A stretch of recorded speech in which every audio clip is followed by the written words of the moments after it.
Good morning, student. Today we start first chapter of your English book, Beehive.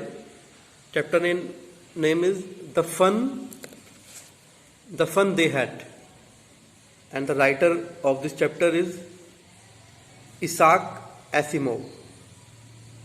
इस chapter में मैं आपको बता देता हूँ कि इस चैप्टर में क्या बताया गया है. यहाँ पे पढ़ते हैं.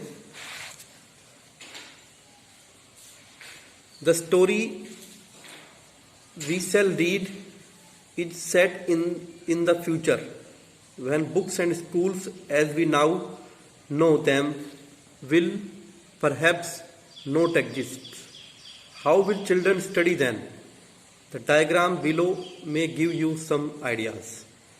मतलब इस चैप्टर के अंदर ये बताया जाएगा कि ये चैप्टर फ्यूचर में एजुकेशन किस टाइप से होगी, कैसे बच्चे पढ़ा करेंगे, बुक्स कैसी होंगी, स्कूल्स कैसे होंगे. तो इस बारे में इस चैप्टर के अंदर हम पढ़ेंगे. और फिर बच्चे पढ़ा कैसे करेंगे. तो you can see this diagram, school of the future. तो यहाँ पे आप देख रहे हैं रोबोटिक टीचर हैं, ठीक है ना, ह्यूमन बींग्स नहीं है. मूविंग ई टेक्स्ट है, मतलब टेक्स्ट को लिखने के लिए मशीन्स हैं, कंप्यूटर्स है, ठीक है. वर्चुअल क्लासरूम है. आप देख रहे हैं कि यहाँ पे जैसा आपके स्कूल का क्लासरूम होता है ऐसा क्लासरूम नहीं है, बल्कि वर्चुअल क्लासरूम है. ऑनलाइन बच्चा बैठ के खुद अकेला अपने रूम में पढ़ रहा है, ठीक है. लर्निंग थ्रू कंप्यूटर, और कंप्यूटर के थ्रू उसको पढ़ा जा रहा है. तो इस टाइप से यू कैन अंडरस्टैंड कि किस टाइप के स्कूल फ्यूचर में होने वाले हैं. तो ये चैप्टर इसी इवेंट के बारे में हमें बताएगा. यहाँ पे पढ़ते हैं. मार्जी even wrote about it that night in her diary. On the page headed 17 May 2157.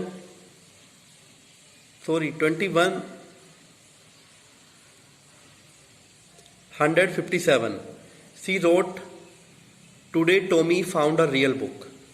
यहाँ पे मार्जी एक डायरी लिखती है और डायरी के पेज पे जो डेट डली हुई है वो 17 मई 2157 डली हुई है, ठीक है. तो she wrote today Tommy found a real book, और उसमें उसने लिखा है कि आज टॉमी को एक कोई बुक मिली है, रियल बुक मिली है, वास्तव की किताब मिली है. It was a very old book. Margie's grandfather once said that when he was a little boy his grandfather told him that there was a time when all stories were printed on paper. और ये एक बहुत पुरानी किताब है. और उसके मार्जी की जो दादाजी थे उन्होंने उनको बताया था कि उनके जो दादाजी थे उन्होंने उनको बताया था कि जो बुक्स होती हैं, जो स्टोरीज होती हैं, वो पेपर वाली बुक पे प्रिंट होती थी हमारे टाइम पे. तो they turn the pages which were yellow and crinkly, और वे दोनों मिलकर क्या करते हैं, उसके बुक के पेज को टर्न करते हैं. एंड इट वॉज जो पेज थे उसके वो कैसे थे, येलो थे. And it was awfully funny to read words that stood still instead of moving the way they were supposed to, ठीक है. और वो जो अक्षर लिखे हुए थे बुक के ऊपर, पेपर के ऊपर, वो उन्हें काफी अजीब लगते हैं, ठीक है ना, उन्हें काफी अच्छा लगता है उनको पढ़ना. On A screen you know, क्योंकि वो आज से पहले जो अक्षरों को पढ़ते थे, शब्दों को पढ़ते थे, वो स्क्रीन के ऊपर पढ़ते थे. And then when they return back to the page before, it had the same words on it that it had when they read it in the first time. और वहाँ पे एक चीज और अट्रैक्शन करने वाली थी कि जब वो उस पेज को वापस उन पेजेस पे जाते हैं तो सेम वर्ड वहाँ पे रखे हुए मिलते हैं उनको, जैसे उन्होंने पहले टाइम पे शुरू में उनको पढ़ा था, वही सेम के सेम अक्षर वहाँ पे रखे मिल जाते हैं. तो इसमें मार्जी और टॉमी जो दो करेक्टर आए हैं, they both are the main characters of this chapter, और they both are brother and sister, ठीक है. आगे पढ़ते हैं second paragraph. Gee said Tommy, Tommy कहता है, जी व्हाट अ वेस्ट, अरे कितनी बकवास बात है. When you are through with the book you just through it away. I guess our television screen must have had a million books on it and it is good for plenty more. तो Tommy कहता है ये तो बकवास book है, ठीक है ना, इसको तो हमें फेंक देना चाहिए. और हमारे पास जो कंप्यूटर है, जो टीवी स्क्रीन है, उसमें हजारों बुक्स होती हैं उसके अंदर, और वो इससे कई हजार गुना बेहतर है. तो I would not throw it away, मैं इसको नहीं फेंकूंगा. Same with mind, said Margie, Margie भी कहती है मेरा भी मानना ऐसा ही है.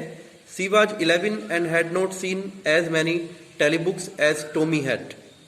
वो मात्र 11 साल की थी और उसने इतनी किताबें नहीं देखी थी जितनी टोमी ने देख रखी थी अब तक, because Tommy was elder than her. Okay, तो ही वॉज 13। वो टोमी कितने साल का था? 13 ईयर्स का था। She said where did you find it. अब वो मार्जी कहती है उसको, तुमने ये बुक तुम्हें मिली कहाँ से? In my house, he pointed without looking because he was busy reading in the attic. What is about. अब क्या था, वो उस जो कहानी थी उसमें लिखा हुआ था, जो पोयम लिखी हुई थी उसको पढ़ने में बिजी था, तो इसलिए वो बिना उसकी तरफ देखे हुए आंसर दे देता है, ठीक है, कि मुझे घर से मिली। What it about school. ये किसके बारे में है? उसने कहा स्कूल के बारे में है। Margie was scornful school. What is there to write about school, I hate school. Margie कहती है उसको डांटते हुए, फटकारते हुए, अरे ये क्या स्कूल स्कूल लगा रखा है, मुझे स्कूल से बहुत नफरत है। मार्जी always hated school but now see hated it more than ever. The mechanical teacher had been giving her test after test in geography and she had been doing worse and worse until her mother had shaken her head sorrowfully and sent for the county inspector। होता क्या है कि जो उसका computer था मार्जी का, उसका जो ज्योग्राफी सेक्टर था उसमें कुछ कमी आ रखी थी। वो उसको बार बार टेस्ट दे रहा था करने के लिए, और उसका जो टेस्ट था वो गलत जा रहा था, तो इससे वो बड़ी परेशान थी। तो उसकी मम्मी क्या करती है, उस कंप्यूटर को ठीक कराने के लिए, उसको चेक करवाने के लिए एक मैकेनिकल टीचर यानी काउंटी इंस्पेक्टर को कॉल करती है। County inspector is the person, मतलब who will repair the computer, who will check the fault of the computer. तो next 4th paragraph.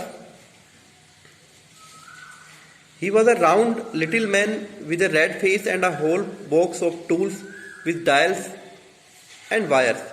He smiled at Margie and gave her an apple, then took the teacher apart. Margie had hoped he would not know how to put it together again, but he knew how all right. And after an hour or so, there it was again, large and black and ugly, with a big screen on which all the lessons were shown and the questions were asked. That was not so bad. The part Margie hated most was the slot where she had to put homework and test paper. She always had to write them out in a punch code they made her learn when she was 6 years old, and the mechanical teacher calculated the marks in no time. अब क्या होता है, वो जो county inspector आया था ठीक करने के लिए, वो उस कंप्यूटर को ठीक करने के लिए अलग से ले जाता है मार्जी से उठा करके, और मार्जी को एक एप्पल खाने के लिए देता है।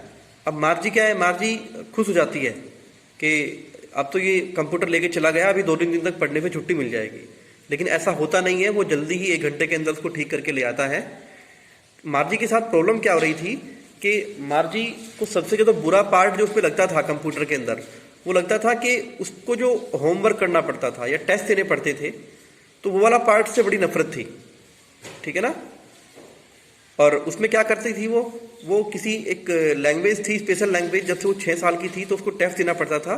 उसमें एक स्लॉट होता था, वहाँ पे स्लॉट में वो अपना नोट्स रखती थी, वो चेक करता था और उसके मार्क्स अलॉट कर देता था।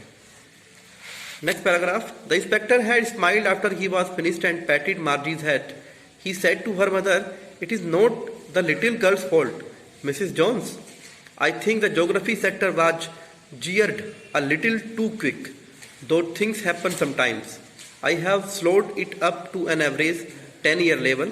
Actually, the overall pattern of her progress is quite satisfactory. And he patted Margie's head again. Margie was disappointed. She had been hoping that they would take the teacher away altogether. They had once taken Tommy's teacher away for nearly a month because the history sector had blanked out completely. अब इसमें होता क्या है, वो उसकी मम्मा को बताता है मार्जी की कि मैंने इसको ठीक कर दिया है, इसमें ज्योग्राफी वाले पार्ट में दिक्कत आ रही थी। वो क्या कर रहा था, वो मार्जी की एज के अकॉर्डिंग उससे ज़्यादा स्पीड से पढ़ा रहा था, ठीक है ना। उसमें अब मैंने उसको क्या कर दिया है, उसकी स्पीड को कम कर दिया है, 10 ईयर्स के अकॉर्डिंग कर दिया है, जिससे मार्जी अब ठीक पढ़ सकेगी।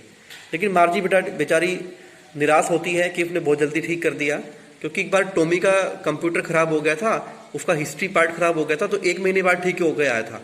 तो इससे मार्जी को बेचारी को धक्का लगता है। ठीक है, तो आज हम यहीं तक पढ़ेंगे and in our next video we shall discuss the rest part of this chapter. आपसे आई होप कि आप इसको पढ़ेंगे, एक बार ध्यान से घर पे देखेंगे बैठ के। तब तक के लिए thank you, have a good day.